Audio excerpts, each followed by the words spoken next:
Važiuojam. Seniai nesimatėm. Kažkaip labai daug darbo buvo. Tai praeitą savaitę turbūt 6 dienas dirbau. Tai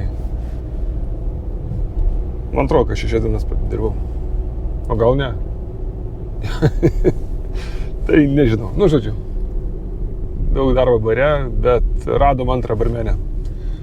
Mes darbuotojų iš manęs šaiposi, Tomas sako, kad yra pilna Facebook'o grupių, ten parašai atsiranda.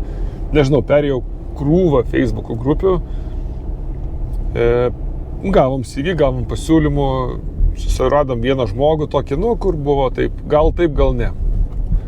Visi kiti tikrai, nebuvo gerai. Tai pasiėmėm tą žmogų pasibandymų 1,5 savaitės ir liūdesys. Tai paskutinis lašas buvo jau, kai žmogus pradirbęs 1,5 savaitės ateina į barą ir susitvarko. Ir aš galvoju, kad nebus gerai sutvarkius turbūt. Toks įtarimas. Nes pirmą dieną mokėsi, antrą dar mokėsi, judėjo, tikrai kažkoks, trečią dieną tos pačios klaidos. Žymiai nepadarytus darbus. Nežinau, pradžioje galvoju, kad nesąmoningai, bet kai tą patį daro į 4. ir 5. dieną, tai supranti, kad viskas turbūt sąmoningai ir iš tingėjimo ar iš kažkokio kito. Ir pagrindinė bėda žmogaus ne tame, kad jisai ten kažkoks nesugebantis, o tame, kad mokosi, dar plus dirba kažkur tai ir dar pusę etato norėjo barmenę dirbti. Ir krūva darbų viską atsineša į barą ir nedaro bare, kai reikia, o daro kitus darbus, kurių nereikia. Tai pašnekėjau vieną kartą, paaiškinau, kad taip neturi būti. Kad jeigu atėjai į darbą, tai tu turi tą darbą ir daryti, ne kitus darbus, ne kitą veiklą, o tą darbą daryti. Ir jeigu tu nesugebi tam darbę susikaupti, tai tada tau reikia pasirinkti kažką, vieną kitą arba kitą. Bet nepadėjo, tai po kelių pokalbių vis dar, žodžiu, ateinu, buvo šeštadienį renginys, visas antras aukštas, ten nusiauptas, gerai prasinutas, kad buvo veiksma, nieko ten baisaus nepadarė. Ir jinai turėjo susitvarkyti. Pakylu pasižiūrėti, šviesos paliktos visur, neišjungtos. Tai nebūčiau pažiūrėjęs, gal ir degtų ilgai. Grindis, jeigu randu ant žemės riešutų, popieriaus, dar kitokių šiukšlių per visą plotą, skirtingose galuose. Tai kažkas negerai turbūt, ne? Pasikviečiu ją, sakau, žiūrėk, ant stalų pridėta, priklijuota ant nešvarios kėdės, žodžiu, viskas matosi, kad nenormaliai tvarkyta. Pasikviečiu, rodau pirštų, žiūrėk, kas čia yra. Jis sako, oi, pamiršau, kad reikia išplovus grindis dar iššluoti. Išplovus grindis reikia iššluoti. Tai taip pagyvenom. Sakau, tualetus išploviai. Jo, išploviau, pakeliu dantį, sakau, čia plauta tau atrodo. Tai aš klozetų neploviau, aš tik grindis išploviau. Žodžiu, supratot, yra beviltiška ir aš tada jau, sakau, viskas eik namo. Nėra daugiau ką čia šnekėti ir... tiesa, prieš tai dar pakentėjau, dar nurijau, kad ten karštųjų nieko neprišnekėčiau. Ir jinai skaičiavo dar prekes, aišku, ten antrą kartą, bet vėl nesąmonių pilna priskaičiuota. Bet čia būna taip jau, kad pirmus kartus žmonės, kol nesusipažįsta su prekėmis, nesusipažįsta su sistema, tai taip pridaro klaidų. Tai čia mes kiekvieną sekmadienį skaičiuojam. Tai čia dar taip galima mokytis. Ir pati sako, matai, kad aš tikrai piktas. Sako, tai aš antrą aukštą pabaigsiu tvarkyti. Gerai. Tai nuėjo sutvarkė antrą aukštą. Bet aš jau, kadangi mačiau, kad jau šakės, gerai, tai sakau, žiūrėk, viskas, užtenka žaisti, atsisveikinkime. Ir atsisveikinom, žodžiu, jinai išėjo ir aš galvoju, vakarė einu dar pažiūrėsiu antrą aukštą, ką jinai sutvarkė. Tai riešutai toliau valiojasi, popierius valiojasi, gal šiek tiek stalus apvalė, tualetą nežinau išvalė, taip, jeigu valė, tai taip kreivom rankom tikrai, nes nebuvo švarus, išblizintas klozetas ir kriauklė. Palikta plovikliai visi tualete, nenunešti atgal į vietą, šviesa tualete palikta dega, popieriaus nepapildyta, tai žmogus net iš antro karto nesugebėjo sutvarkyti ir padaryti tai, ką parodžiau pirštu. Taip, kad pasirodo, kad buvau teisus dar kartą atleisdamas ir žodžiu. Tai va, tokių žmonių būna ir tau gaila, tu nori kažkaip tam žmogui duodi šansų ir duodi ne po pirmo vakaro, ne po antro, ne po trečio, duodi tų šansų, pakalbi. Galvoju suprast, bet kažkaip ne visi daro išvadas. Tai va, tai tada dėjom skelbimą jau į skelbimų puslapį, susimokėjom ten, nežinau, kiek ten 230 ar 240 kiek ten eurų kainuoja tas skelbimas. Kainuoja daug, bet bent jau tu CV gauni, tu bent jau ateina žmonių, iš kur gali kažką pasirinkti, gali pasižiūrėti, pasikalbėti. Ir atėjo viena mergina visai faina, ne viena, bet viena tikrai faina, tai tą pačią dieną ir pasiėmėm, sakom, tai ateik, kada gali dirbti, sakom, bet kada, rytoj galiu.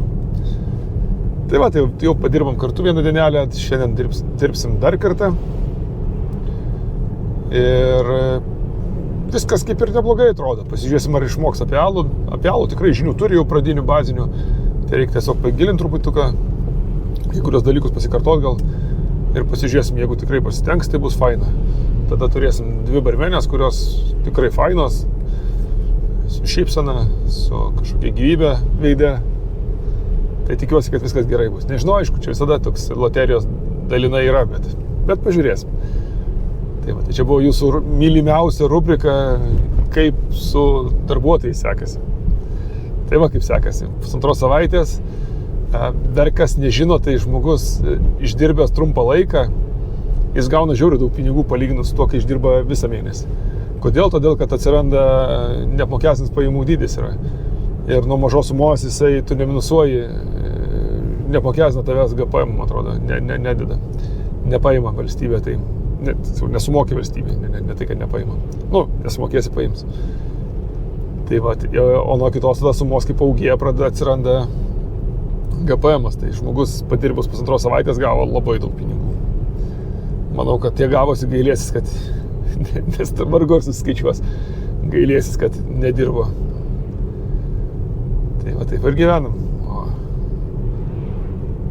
O kažkaip, va, tikiuosi, kad nebereiks dirbti, bet tada kitas galvos skausmas, kaip atlyginimus sumokėti visiems iš kokių pinigų. Spręsim šitą problemą. Bet gal jeigu labai geros barmenės bus, jūsų daug ateis pas jas. Ir su jom laiką išleisti, šnekėsitės, šypsositės, džiaugsitės, kad fainai bare. Matysim kažkaip. Savo tokį terminą dabar naują daviau. Iki naujų metų pasižiūrėsim, kas čia bus. Vasarą kažkaip iškentėti reikia, rudenį vis tiek laikas, jeigu gatvės jau neberemontuos, aš tikiuosi. Ir nuspręsim, kaip čia bus tada, matysim. Kažkaip man toks neviltis ima ir jeigu būčiau geras verslininkas, tai tikrai būčiau uždaręs barą ir sakęs, kad yra ką veikti gyvenime įdomesnių dalykų. Net meluoju, kad įdomesnių net yra, bet galbūt naudingesnių, nes baras, jeigu minusinis, tai spėkit, kas dengia minusą. Mes neturim skolų klientams tiekėjams, tai spėkit, kas dengia minusą. Turėt barą, į kurį dar kiši pinigus, čia gudru? Nelabai. Bet man tai patinka, aš krūvą savo gyvenimo laiko esu pradirbęs už ačiū arba už labai mažus pinigus. Ir tik todėl, kad man žiauriai patinka. Taip, kad jeigu jums reikia darbuotojo, kuris dirba už ačiū arba labai pigiai, galite man skambinti, rašyti. Aš dirbu už pigiai. Jeigu man įdomu yra. Jeigu neįdomu, tai labai tada daug pinigų reikia. Turbūt. Bet nežinau, kiek laiko iškešiu. Vis tiek turi būti įdomu. Tai man reikia šiek tiek laisvės, reikia kažko dar. Tai va, tai tą ir darau, tą ir turiu. Visur, kur ką veikiu, tai daugybę metų. Ten, pavyzdžiui, Rašyk LT. Dabar galvoju, kiek aš tai metų prasidėjau, nežinau. Gal... Net neatsimenu, kiek metų. Gal 10 metų aš ten programavau į už ačiū. Visą savo laiką kišdavau. Bet aš ten išmokau programuotis. Ant jo išsibandžiau daug dalykų. Dar iki Facebooko jisai buvo kaip socialinis tinklas praktiškai veikia. Neturėdamas to mintyje, bet tą funkciją atliko. Dariau to pačiu renginius, kur pritraukdavo 100 žmonių. Nu, ir smagu kažkaip, toks savęs pamalonimas. Ir kai kažką padarai ir kažkas pasiteisina ir yra rezultatas. Po to knygyną turėjau ten, nu jo, ten kažkiek gaudavo atlyginimą, bet ten, nežinau, labai juokingai ten. Kas nors sužinotas, juoktas iš manęs, bet, nu, savo projektas ir kažkaip tiki, kad gali kažką pakeisti ir padaryti ir darai. Aš dar toks, jeigu patinka, tai galiu varyti. A tada buvo Basket News, tai Basket News, o gal prieš tai buvo Basket News, žodžiu. Prieš knygyną dar turbūt buvo. Tai irgi ten virš 5 metų už ačiū dirbau, nieks man nemokėjo nė cento, įsivaizduot? Kiek jūsų pasiryžę dirbti už ačiū 5 metus? Tai va, šitas projektas kažkaip vienintelis, kuris realiai veikia ir sukasi ir kažkoks žinomumas yra jo. O visa kita kažkaip toks va, savo džiaugsmas, bet pinigų nėra. Tai parašykit man patarimus, iš kur pinigų gauti. Kad galėčiau dirbti įdomiai ir pinigų turėti. Nes nedirbti aš nelabai moku, tai man aš turiu tokią savybę. Aš negaliu nedirbti, man reikia daug darbo, kad aš turėčiau ką veikti. Tai tik tai pinigų. Bet kai įdomu, tai tą ir aukoju. O jūs dirbote įdomų darbą, ar dirbote už pinigus darbą? Ar vis dėlto radote tą tokį, kur dirbote žiauriai įdomų, žiauriai patinkantį darbą ir dar pinigų daug gaunate? Man tai per gyvenimą nepasisekė dar taip padaryti. Turime problemą bare. Tai durys daužosi. Visi, kas ateina į barą, žino, mūsų durys trenkiasi su didžiulė jėga. Žodžiu, tos durys darinėjasi į abi pusės, bet mes uždarėm vieną pusę, nes tarpai didžiuliai ir žiemą labai pučia, tai uždarė tokie rėmelį tokį apkalėme ir gaunasi, kad kaip į staktą užsidaro, prisispaudžia. Tai ten per apačią šiek tiek pučia per šonus, bet per 2 šonus nepučia tikrai. Nes iš 3 pusių taip apsukome. Ir mechanizmas visas durų pritraukimo ir stabdymo yra įbetonuotas grindis. Labai specifinis mechanizmas, durys mūsų stiklinės yra ir sugedo stabdis ir tada gaunasi, kad jos pritraukimas veikia ir jis stiprus yra labai, nes tas durys atidaryti nesunku ir jis su didžiulė jėga jos trenkėsi ir to išbirės viskas. Paskambino savininkui, sakė, patalpų, sako, čia nieko nepadarysi, čia nėra, nenupirksi, mes vežėmės kažkur, tai čia nieko negausi, kažką gumas klijuok, daryk. Pavadžiau prie gumų, nieks, tas duris, kadangi stiklinės ir tikrai su didelė jėga, tos gumos nieko nesustabdo, viskas virpa, dreba, tas pats smūgis yra praškai. Nu, pradėjau ieškoti, radau vieną firmą, kas daro, tai parašiau laišką, nufotografavau, pasakė, kur pažiūrė dar numerį pasitikslinti ir ta įmonė užsakė. Juokingiausia, kad tai yra mūsų pastovus klientas, kuris nežinau, bet po to sako, taip, žinojau, kad pas mane anksčiau ir vėliau užsakysi tas duris, kad duris sutvarkytumėm. Tai galėjai ir ateiti, pasakyti man pats, žiūrėk, davai aš tau padėsiu, parūpinsiu ir pataisysim tau duris. Tai tas mechanizmas brangus yra tikrai, jis kainuoja netoli 300 eurų. Plius dar įstatymas kainuos turbūt nemažai, tai va, bet jau tos duris, jau ten, nežinau, kiekvieną dieną galvoju, kad tik nesubirėtų, nesuduštų jos nuo to daužimosi.